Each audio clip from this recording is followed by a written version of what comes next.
สบายดีท่านผู้ชมที่เคารพเราหบพลาธิการก่อแม่นเราหบหนึ่งที่เฮ็ดหน้าที่ในการรับประกันทางด้านเวียกงานพลาธิการให้แก่กองทัพก็คือบรรดากลุ่มกองกำลังหลวงกำลังท้องถิ่นในขอบเขตทั่วประเทศซึ่งตลอดระยะ70 ปีผ่านมาเวียกงานพลาธิการได้รับการปรับปรุงและพัฒนาเพื่อเฮ็ดให้กลุ่มกองมีการเติบใหญ่ขยายตัวทางด้านปริมาณและคุณภาพปัจจุบันนี้อยู่ที่สโมสรกลุ่มใหญ่พลาธิการกองทัพได้จัดพิธีเฉลิมฉลองวันสร้างตั้งกลุ่มใหญ่พลาธิการกองทัพครบรอบ70 ปีพิธีเฉลิมฉลองวันสร้างตั้งกลุ่มใหญ่พลาธิการกองทัพครบรอบ70 ปี5 สิงหาคม 1956 5 สิงหาคม 2026ได้จัดขึ้นในวันที่5 สิงหาคม 2026อยู่ที่สโมสรกลุ่มใหญ่พลาธิการกองทัพโดยการเข้าร่วมเป็นประธานของสหายพลโทใส่ใจกรมสิทธิ์กรรมการศูนย์กลางภาครองรัฐมนตรีกระทรวงป้องกันประเทศหัวหน้ากลุ่มใหญ่เสนาธิการกองทัพมีคณะภาคกระทรวงป้องกันประเทศคณะนำ4กลุ่มใหญ่ห้องว่าการกระทรวงต่างหน้ากำลังป้องกันความสงบพนักงานปฏิวัติอาวุโสบำนาญศิลปินแห่งชาติศิลปินดีเด่นและบรรดากลุ่มกองกำลังหลวงกำลังท้องถิ่นเหล่าหบพลาธิการกองทัพเข้าร่วมก่อนพิธีเฉลิมฉลองก็ได้รับชมการแสดงศิลปะวรรณคดี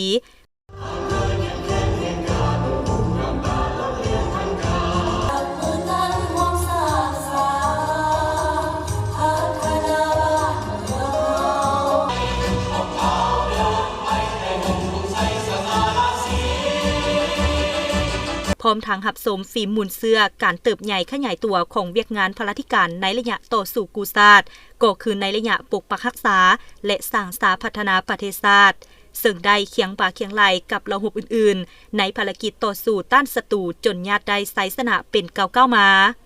สหายพลตรีจันดีสุริวงศ์ศักดิ์กรรมการคณะประจำพรรคกระทรวงป้องกันประเทศหัวหน้ากลุ่มใหญ่พลาธิการกองทัพได้กล่าวปราศัยพร้อมทั้งหวนคืนมูลเสื้อการเติบใหญ่ขยายตัวในตลอดระยะ70 ปีผ่านมาซึ่งระยะต้นของการปฏิวัติแต่ปี 1949 หา 1954 เป็นระยะต่อสู้ต้านการหุกหานของพวกลาวเมืองขืนฝรั่งเวียกงานพลาธิการแม่นยังกระทัดหัดและเบาบางกองทัพประชาชนลาวได้กำเนิดขึ้นในวันที่20 มังกร 1949 เคลื่อนไหวภายใต้ทิศน้ำที่ว่ามีอันใดไส้อันนั้นส่วนอาวุธแม่นตีเอาน้ำศัตรูต่อหน้าสภาพการที่ยุ่งยากพวกเฮาบ่เพียงแต่รับประกันด้านพลาธิการให้กำลังประกอบอาวุธของตนเองเท่านั้นแต่ยังต้องรับประกันให้กำลังอาสาสมัครเวียดนามไอ้น้องอีกด้วยย้อนความต้องการกองทัพเฮาจึงได้ออกแหงเพิ่มพูนผลิตผลจัดตั้งการล่าเนื้อซอกหาอาหารจากธรรมชาติมาเลี้ยงดูทัพ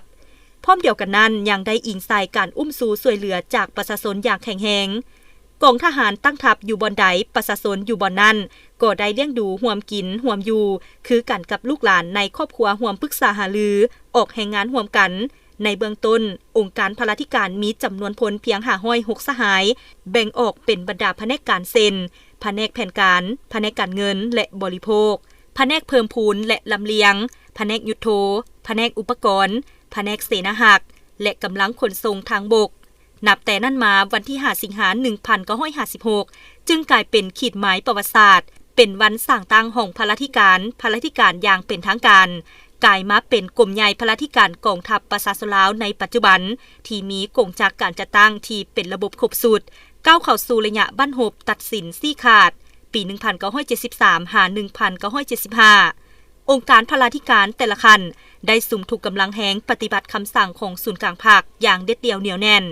พนักงานนักรบพลาธิการได้เฮ็ดเวียกทั้งเวลาคืนขนส่งวัตถุเทคนิคอาวุธกระสุนเสบียงอาหารจำนวนมหาศาลเพื่อรับประกันให้แก่กำลังประกอบอาวุธเกี่ยมพร้อมปฏิบัติ3บาทข้อนยุทธศาสตร์การรับประกันด้านพลาธิการที่ทันเวลาและครบถ้วนนี้ได้สร้างเงื่อนไขเอื้ออำนวยให้กำลังปฏิวัติสามารถบุกโจมตีและก้าวเข้าไปสำเร็จหน้าที่ใน2ตัวเมืองเป็นกลางคือนครหลวงเวียงจันทร์และหลวงพระบางอย่างสง่าผ่าเผย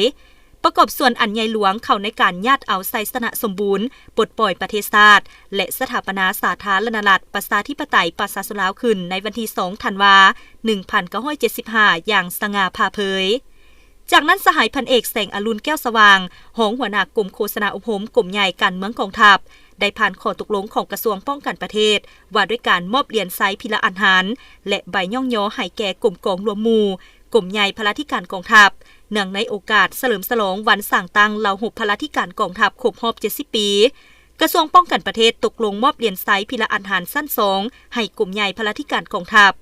มอบเหรียญไซส์พิละอาหารสั้น3ให้7กลุ่มกองคือกลุ่มเสนาพลากลุ่มก่อสร้างคุ้มครองทรัพย์สินกลุ่มผลิตกสิกรรมห้องหมอบริเวณ109ห้องหมอบริเวณ106ห้องหมอบริเวณ107ห้องหมอบริเวณ101และมอบใบย่องยอกระทรวงป้องกันประเทศให้จำนวน13กลุ่มกองตื่มอีกโอกาสนี้สหายพลโทสายใจกรมศิษย์ได้แสดงความย่องยอสมเสยต่อผลงานการเคลื่อนไหวเวียกงานตลอดระยะ70ปีผ่านมาของกลุ่มใหญ่พลาธิการกองทัพพร้อมทั้งให้ทิศชี้นำหลายปัญหาที่สำคัญเป็นต้นเน้นหนักให้คณะพักคณะบรรษาพนักงานนักรบทั่วระบบพลาธิการจงพร้อมกันสืบต่อเอาใจใส่ศึกษาอบรมหมุนเสื้อทัดแทบปฏิบัติและทัดแทบประชาชนของกองทัพประชาชนให้ลึกซึ้งหนักแน่นเพิ่มทวีความบริสุทธิ์จงหักภักดีต่อประเทศชาติต่อพรรคและต่อประชาชนพร้อมกันนั้นต้องจัดตั้งเสริมซึมและสู่สนปฏิบัติมติกองประชุมใหญ่ครั้งที่12ของพรรคมติกองประชุมใหญ่ครั้งที่6ขององค์คณะพรรคกระทรวงป้องกันประเทศโดยเฉพาะแมนการจัดตั้งปฏิบัติมติว่าด้วย4หน้าที่ใหญ่16แผนงานของคณะพรรคกระทรวงให้เป็นขบวนการและมีมากคนตัวจริงสุ่มใส่ปรับปรุงก่อสร้างระบบพลาธิการกองทัพให้เข้มแข็งหนักแน่นและหันเป็นทันสมัยโดยติดพันกับบรรดาแผนเวียกจุดสูมในแผนการ5 ปี 2026-2030 สู่โซนปฏิบัติคำขวัญที่ว่ายกสูงคุณภาพเวียกงานหับประกันพลาธิการให้กองทัพอย่างประดิษฐ์สร้างและมีประสิทธิผลสูงติดพันกับการยุ่งแห้งขบวนการสร้างเศรษฐกิจเอกราชเป็นเจ้าตนเองทั่วกองทัพในระยะใหม่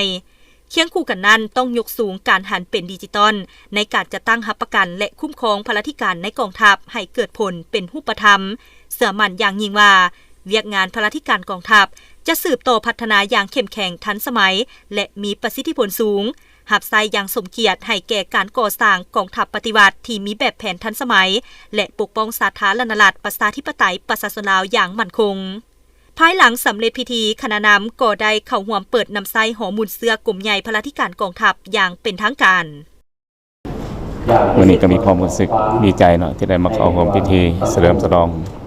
วันสร้างตั้งระบบพลาธิการครบรอบ70 ปี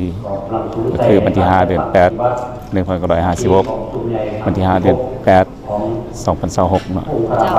ที่สั่นผ่านการเข้าร่วมก็ได้รับทางเกี่ยวกับมูลเสื้อเราลบพลาธิการก็คือกรมใหญ่พลาธิการกองทัพอยู่ใน70 ปีก็คือไม่มีลายปัญหาที่พ้นเด่นเพราะว่าเรียกงานพลาธิการก็เป็นเรียกงานหนึ่งที่สำคัญของกองทัพประชาชนลาวเนาะบ่ว่าในยามปกติเนาะก็คือยามสู้รบก็เป็นเรียกงานรับประกันเฮ็ดให้ประเทศชาติที่ว่าได้ครับการปลดปล่อยเนาะก็คือในยามพัฒนาประเทศชาติกับเรียกงานพลาธิการก็เป็นเรียกงานหนึ่งเนาะที่ว่าบรรดากลุ่มกองก็ได้ถือสำคัญเพื่อรับประกันเกี่ยวกับชีวิตการเป็นอยู่ของพลังงานนักรบอยู่ในบรรดากลุ่มกองเพื่อรับประกันถือเป็นเรียกสำคัญเนาะเพื่อรับประกันชีวิตการเป็นอยู่ของพลังงานนักรบที่ว่าให้นำมือชีวิตการเป็นอยู่ของพลังงานนักรบอยู่ในกลุ่มกองก็ให้มีการเปลี่ยนแปลงขึ้นเรื่อยๆนะเพื่อรับประกันให้กองทัพของเรานับมือมีแบบแผนและก็มีทันสมัยขึ้นไปเลยส่วนอยู่ในวันสร้างตั้งกลุ่มใหญ่พลาธิการครบรอบ70 ปีนี้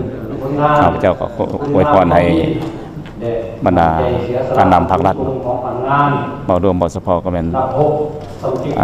การนำของกระทรวงการประเทศก็คือการนำของกรมใหญ่พลาธิการจงมีสุขภาพเข้มแข็งมีความผาสุกอยู่ในชีวิตส่วนตัวและครอบครัวแล้วก็ให้สำเร็จเรียกงานพลาธิการของกองทัพอยู่ในระยะใหม่เนาะมีความรู้สึกปิติสมชื่นเป็นอย่างยิ่งที่เห็นได้การเติบใหญ่ขยายตัวของกองทัพประชาชนลาวเคียงข้างกันนั้นก็เป็นการเติบใหญ่ขยายตัวของกรมใหญ่พลาธิการพวกเฮาการขยายตัวดังกล่าวเริ่มต้นที่สร้างตั้งปี1956ในระยะต้านจักรพรรดิพวกฮานระยะปลดปล่อยศาสตร์ปกปักรักษาและสร้างสรรค์พัฒนาประเทศชาติมาปัจจุบันนี้เบารวมแล้วแม่นการเติบใหญ่ขยายตัวนี้คงเขียนเป็นงานพลาธิการพวกเฮานี้ในทกองทัพเติบใหญ่ขยายตัวทั้งนั้นปริมาณและคุณภาพ บ่ร่วมการพัฒนาด้านทรัพยากรมนุษย์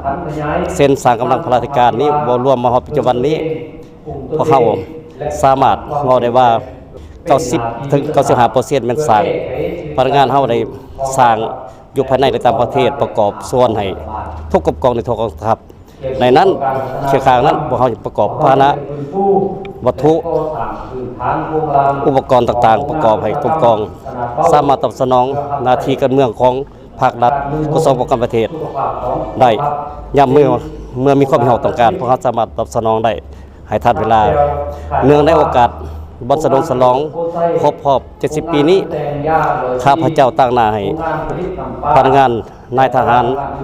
เรารบพลการทุกทั่วหน้ากำลังหลวงกำลังท้องถิ่นอวยพรให้การนำภาครัฐคณะภาคกระทรวงป้องกันประเทศจงมีสุขภาพเข้มแข็งแข็งแรงสีนำผ้ากองทัพประชาชนลาวให้นับมือนำเข้มแข็งเทื่อละก้าวเคียงข้างนั้นสุขยุสร้างเรารบพลการคะแนนการพลาธิการพวกเราให้เติมใหญ่ขยายตัวเทื่อละก้าวอวยพรให้นายและพลทหารทุกทั่วหน้ากำลังหลวงกำลังท้องถิ่นในทุกกองทัพสุขภาพเข้มแข็งแข็งแรงสืบต่อปฏิบัติหน้าที่การเมืองของตนเองให้เจริญรุ่งเรืองและอวยพรวันสร้างตั้งกรมใหญ่พลาธิการครบรอบ70 ปีจงมั่นคงทนงแกนแล้วก็สืบต่อเติมใหญ่ขยายตัวอย่างบ่หยุดยั้งขอขอบใจท่านผู้ชมพิธีเฉลิมฉลองวันสร้างตั้งกรมใหญ่พลาธิการกองทัพครบรอบ70 ปีแสดงให้เห็นถึงความหมายความสำคัญอย่างลึกซึ้งและผลงานการเคลื่อนไหวของกรมใหญ่พลาธิการในตลอดระยะผ่านมาในการยกสูงคุณภาพทางด้านเวียกงานหับประกันให้แก่กองทัพโดยติดพันกับการยู่แห่งขบวนการก่อสร้างกองทัพให้เติบใหญ่เข้มแข็งกลายเป็นกองทัพที่มีแบบแผนและทันสมัยทีมงานข่าวโทรภาพกองทัพถ่ายภาพห้อยโทบุภาวันอินทวงศ์รายงานที่สโมสรกรมใหญ่พลาธิการกองทัพ